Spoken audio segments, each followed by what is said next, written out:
Hey everyone, Tony D and Little Joan here with your final hot take of the evening, and we're looking at a movie called Enforcement. It looks pretty badass. Smash like and subscribe.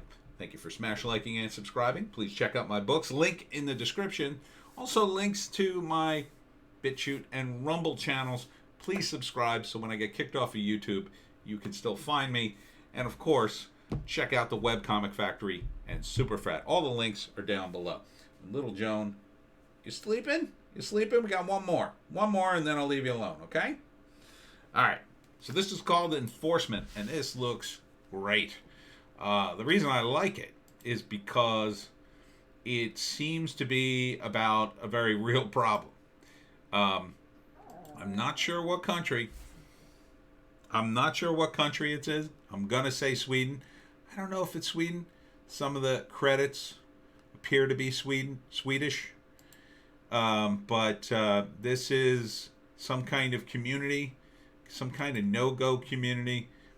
Probably, for those of you who don't know, I don't know if you follow my videos or some of the other videos on YouTube.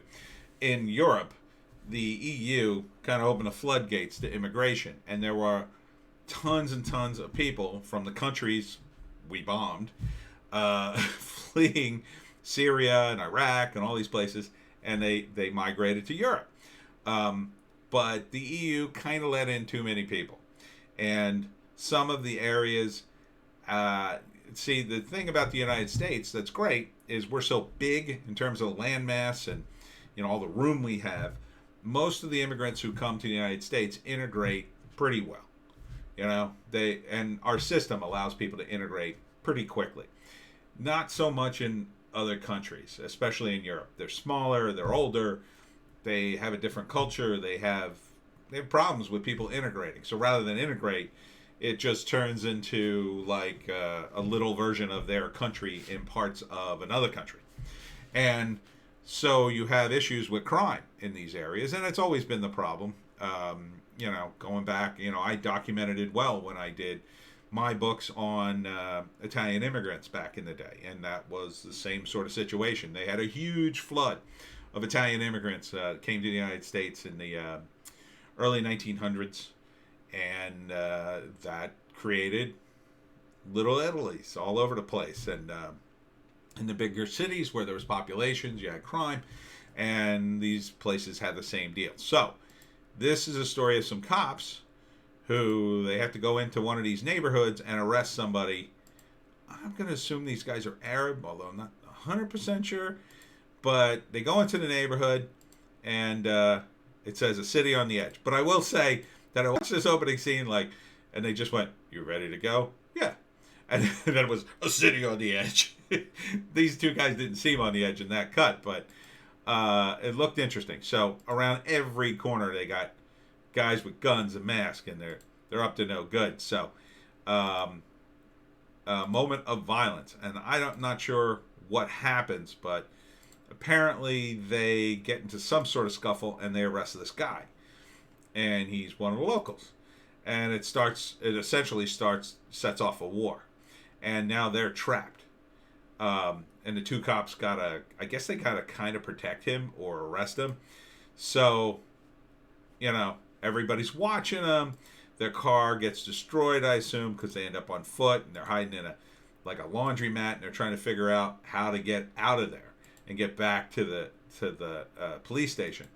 It's different in the United States. You wouldn't have to go that far to find a police station here. And the cops would descend upon the laundromat like God himself was in trouble, with more guns and ammo than you could shake a stick at. But in other countries, it's not the same. So this is a movie that proudly carries the influence of Walter Hill, and John Carpenter was the other one, which I'm a big fan of John Carpenter, so I am on board. So there's a lot of craziness going on. It looks like they ditched their uniforms or cover up their uniforms, and they're just trying to get the hell out. But at every turn, people from the neighborhood are trying to kill them. So it looks intense. And in this environment, wow, what a great place to put a movie. I think it'll be an awesome setting. So And this kid apparently gets a gun at some point, and who knows if they save him or he gets killed, and there's a helicopter. And so it ends on this scene. It looks like they finally got to a checkpoint, and they say, this is after, I would say this is probably in the second act. The guy radios him, flash your lights if we're at the contact point. Here, can Charlie 1402 flash their lights? Charlie 1402. Oh, I got the sound on. I didn't want the sound on. And this is what happened. He flashes the lights. They're like, aha, and then boom.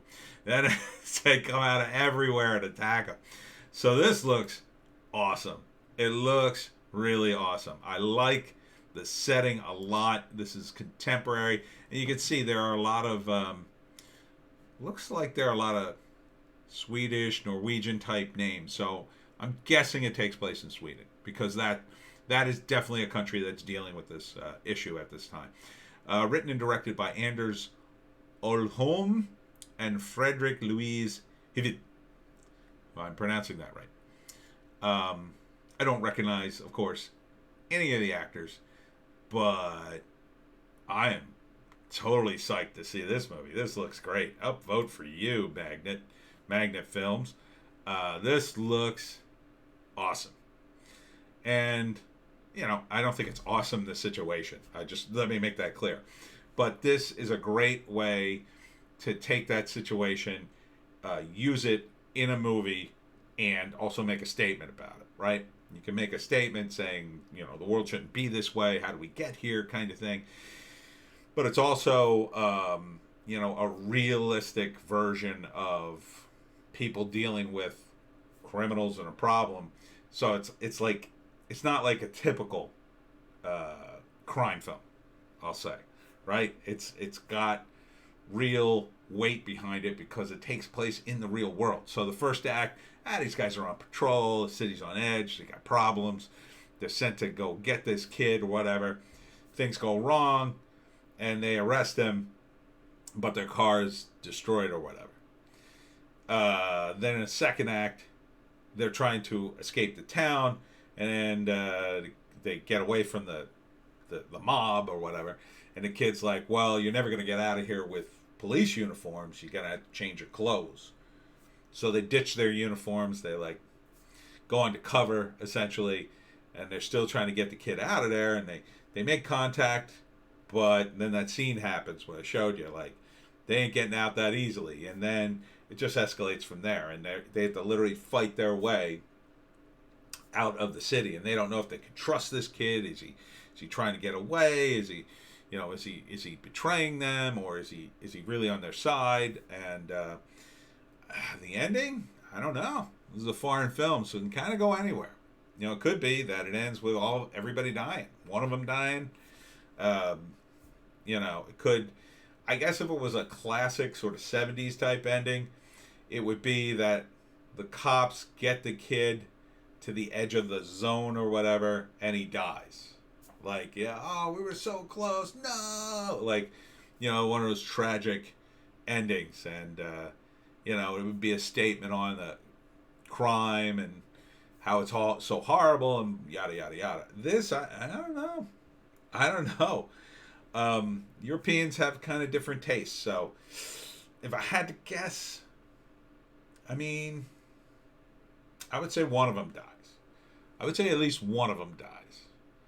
I'm not sure who. Maybe one of the cops dies, and then the other cop brings him in, and it's kind of like maybe the other cop dies sacrificing himself to save the other two, kind of thing.